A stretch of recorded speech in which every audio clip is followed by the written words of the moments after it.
আমাদের বোর্ডের 11 জন সদস্য, আমি প্রেসিডেন্ট সহ সকলে নির্দ্বিধায় একমত হয়েছি যে আমাদের প্রাক্তন প্রেসিডেন্ট বেনজির আহমেদ ও প্রাক্তন সেক্রেটারি আরেকজন সদস্য ছিলেন ভুয়া সদস্য তাহসিন আহমেদ, ওনাদের দুজনকে আমরা বহিষ্কার করেছি এবং আমরা পরবর্তীতে আমরা আইনি ব্যবস্থা গ্রহণ করবো। ওনাদের যেসব আর্থিক অনিয়ম পেয়েছে সেগুলোর জন্য আমরা লিগ্যাল ম্যাটার্স যা ডিল করে তাদের সাথে বসে আমরা প্রপার চ্যানেলে এটা নিয়ে আনবো।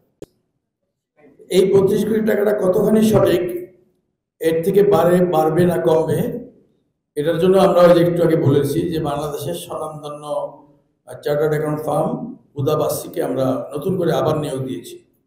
তবে এটা নিশ্চিত থাকেন যে 32 কোটি থেকে যদি কমেও 2-4 কোটি টাকা কমতে পারে, খুব বেশি কমবে না, আর বাড়লে বাড়তে পারে।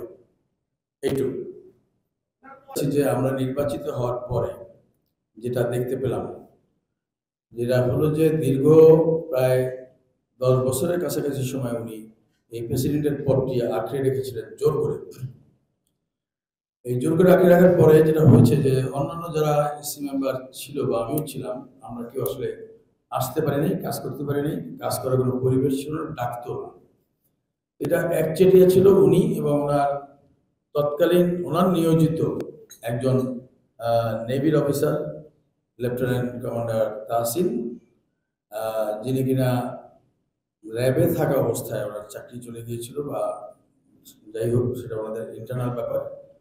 কিন্তু চাকরি যাওয়ার কয়েক কিছুদিনের মধ্যেই এখানে রাতারাতি ওনাকে সেক্রেটারি হিসেবে বসাই দেওয়া হলো উইদাউট এনি ইন্টারভিউ বা আমাদের সাথে কোনো যেটাকে বলে মেম্বারদের সাথে সিদের সাথে যে একটু মানে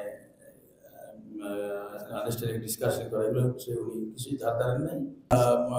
3046 জন মেম্বার আমাদের বর্তমানে আছে। এত বিশাল সংখ্যক মেম্বাররা যখন টাকা পয়সা দিয়েছেন, মেম্বার হয়েছেন, সেটা আসলে সঠিকভাবে আমাদের অ্যাকাউন্টে জমা করেন নাই, এবং এখানে একটা বড় অঙ্কের টাকা লোপাট হয়েছে।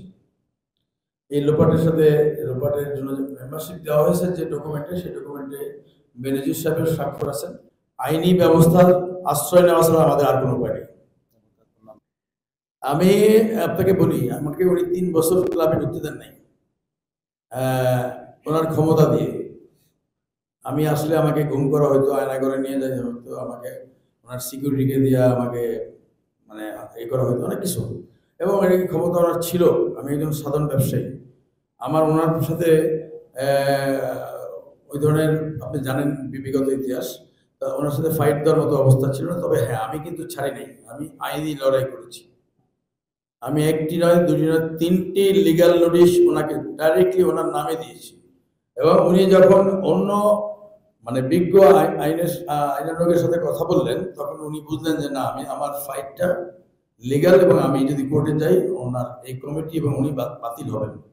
তখন উনি কিন্তু নিরুপায় হয়ে আমাকে আবার এই ক্লাবে আসতে দিয়েছেন, মিটিংয়ে বসতে দিয়েছেন। আমি কিন্তু এক্সিকিউটিভ কমিটির মেম্বার হিসাবে উনি আমাকে বাদ দিতে পারেন না, বাদ দেওয়ার কোনো রাইট ওনার ছিল না।